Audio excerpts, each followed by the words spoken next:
একটা বেটার তৈরি করলাম। বেটারটা তৈরি করার পর গোল গোল করে ফ্রাই প্যানে দিয়ে দিলাম, তারপরে পুরটা দিলাম। পুরটা দেওয়ার পর আবার সেগুলোকে পাট করে নিয়ে এইভাবে ভাজতে হয়, ঘি ব্রাশ করে করে ভাজতে হয়। কতটা ঘি লাগবে? ওই তো বেশি না, 25 গ্রাম ঘিয়ের সঙ্গে 25 গ্রাম তেল দিলে এই পাটিসাপটাগুলো সবই ভাজা হয়ে যাবে। ব্রাশ করছি, আর একটু তেল বেশি দিলে ভালো হয়, কিন্তু বেশি শরীরের কথা চিন্তা করেই আর তেলটা বেশি দিচ্ছি না। বাবা, এত পাটিসাপটা বানিয়েছো? হ্যাঁ, পাটিসাপটা বানিয়েছি, সবাই খাবে। আর এগুলো তো খেতেও খুব ভালোবাসে না।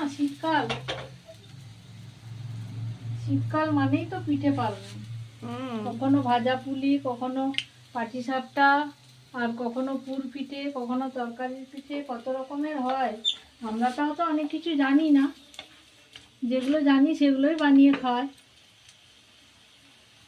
দেখ না, একটা একটা করে সব রেডি হয়ে গেল।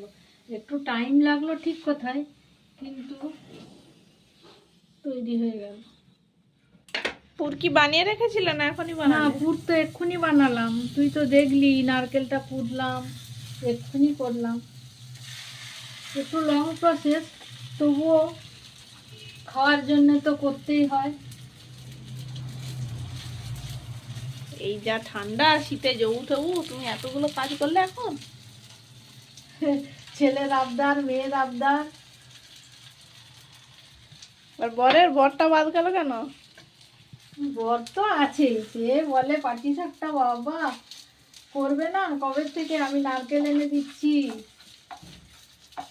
আবার জামাই বলেছে তো মুগশাউলি করবেন, মুগশাউলি করে খাওয়াতে হবে। একবার খাওয়ানো হয়ে গেছে, আবার বলে কিনা মুগ ডাল আনবো, বানিয়ে দেবেন। তাহলে এটা লাস্ট ব্যাচ ভাজা হওয়ার? হ্যাঁ হ্যাঁ।